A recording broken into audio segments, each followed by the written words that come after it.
Les tribus de la République démocratique du Congo sont riches en traditions et en rituels qui marquent les différentes étapes de la vie d'un individu.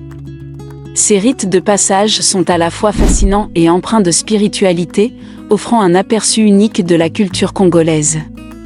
Parmi les tribus les plus mystérieuses, voici quelques-unes que tu pourrais explorer. Numéro 5, rite d'initiation chez les Tchokwe. C'est l'association Mukanda qui se chargeait de l'initiation des jeunes garçons incluant les rites de la circoncision.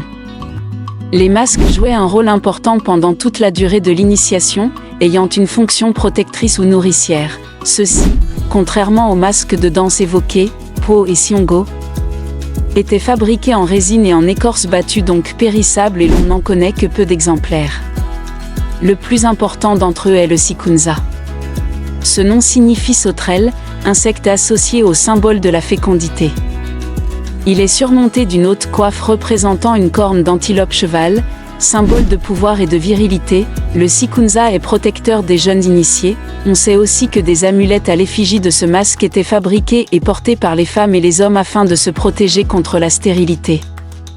Un autre masque très particulier intervient lors de l'initiation, il s'agit du masque Kalelwa. C'est lui qui a la charge d'apporter la nourriture aux jeunes initiés pendant leur période de réclusion en brousse. Le symbolisme du masque Kalelwa demeure difficile à interpréter. Il semble qu'il y ait des références au soleil, à la lune et aux étoiles. Kalelwa signifierait nuage. Après la circoncision, les jeunes initiés restaient plusieurs mois encore en brousse et entreprenaient une sorte de quête solaire de la virilité, se réunissant au lever et coucher du soleil autour d'un feu et en chantant. Il s'agissait de sortir d'une nuit initiatique afin de rejoindre le soleil, symbole de la valeur masculine. L'art Tchokwe a rayonné dans les régions voisines et on retrouve ces masques chez les Luona et les Mbwela.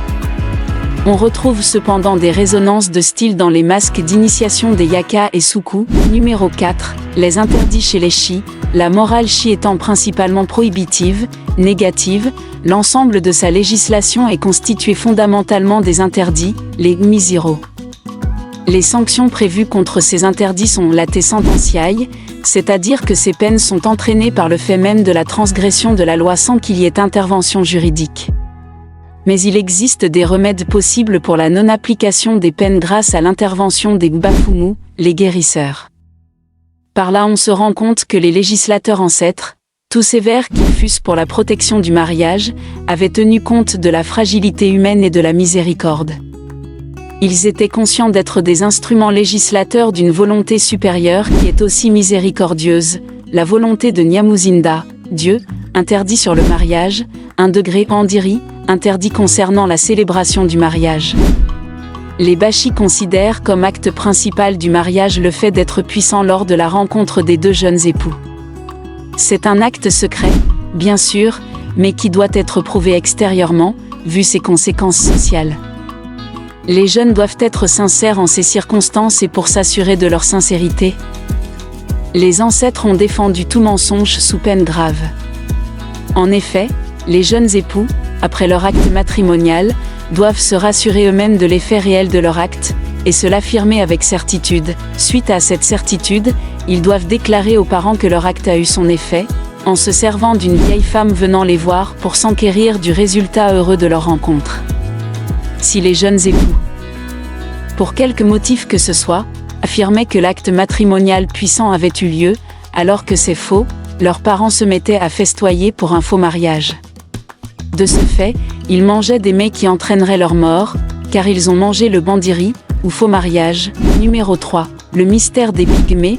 Les pygmées Bagieli sont connus par tous les Africains pour être les meilleurs guérisseurs du pays. Même les Bantous viennent les consulter, pour demander des plantes ou des soins. Les pygmées, respectant leurs traditions, utilisent les ressources mises à leur disposition par la nature pour se soigner. Ils fabriquent eux-mêmes leurs remèdes, d'une part parce qu'ils sont attachés à un mode de vie hérité de leurs ancêtres et d'autre part car sans argent et sans papiers administratifs, ils n'ont pas accès aux soins dispensés par l'hôpital, où ils sont de toute façon mal reçus. Le Fondaf est lui-même fréquemment en contact avec des guérisseurs pygmées car nombre d'entre eux sont des parents d'élèves auxquels le Fondaf a parfois fait appel dans le cadre de certaines maladies. les plantes sont l'élément principal des soins dispensés par les pygmées. Ils l'utilisent sous forme d'écorce, de racines, de feuilles et d'épines pour faire des décoctions, des tisanes, de la poudre pour scarification, des injections par voie nasale pour leurs différents soins.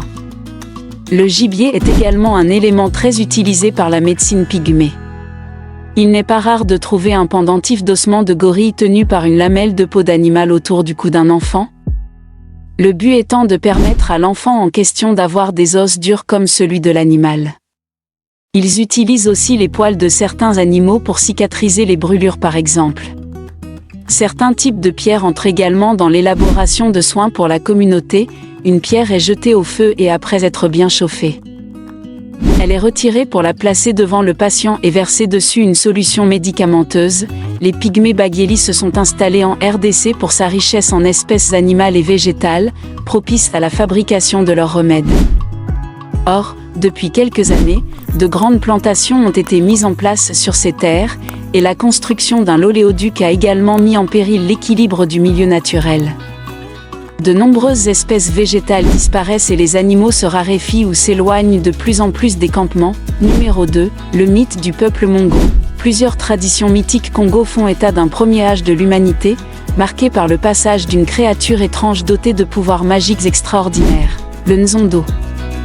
Ce héros culturel qui n'avait qu'une jambe, un pied, un œil, laissa aux hommes un mystérieux glaive sans manche, Nsengele-Mbele, symbole de l'unité, de la puissance et du savoir du peuple Congo.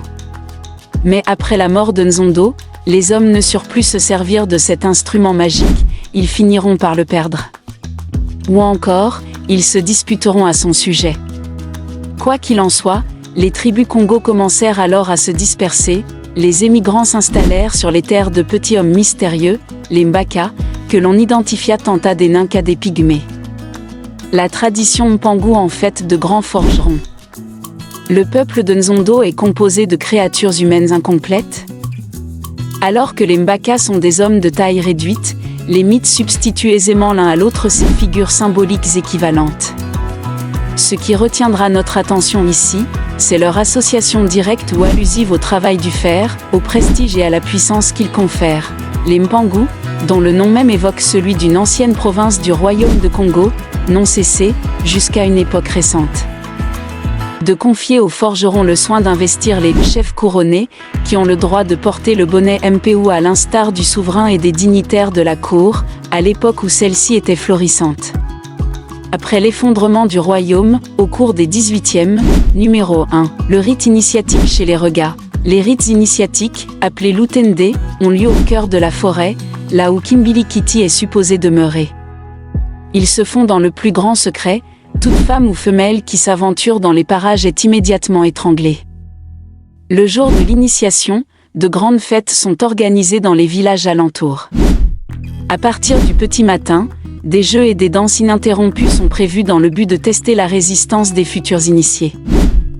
Après quoi ces derniers écoutent toute l'histoire de Kimbilikiti, avec les divers mythes qui ont été rajoutés au cours des années. On fait croire aux garçons que Kimbilikiti et sa sœur épouse Kabilé sont des personnages réels. On leur demande de se préparer à lutter contre Kabilé, après quoi ils auront des relations sexuelles avec elle et seront miraculeusement circoncis. Si l'un d'eux venait à faillir dans ces deux épreuves, Kabilé s'en plaindrait amèrement à Kimbilikiti, qui éliminerait le coupable. Une fois dans la forêt, cependant, les garçons ne voient rien de ce qu'on leur a annoncé. Par contre, les trois grands prêtres, Mukuli, Kitumpu et Kilesi, les saisissent l'un après l'autre et les circoncisent. C'est cela, leur disent-ils, le combat avec Kabilé. Si la cicatrisation ne s'est pas faite normalement chez un garçon au moment où il doit retourner dans son village, on l'étrangle et on s'en débarrasse. Cela permet de ne pas détruire le mythe de la circoncision miraculeuse liée aux relations avec la belle et surnaturelle Kabilé. Durant chaque période d'initiation, les Bikundi, ceux qui sont déjà initiés, vont de village en village, extorquant de la nourriture et des biens.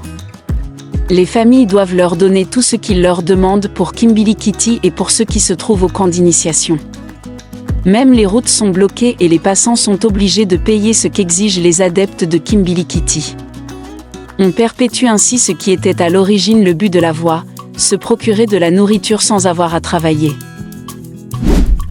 Merci d'avoir regardé la vidéo jusqu'à la fin.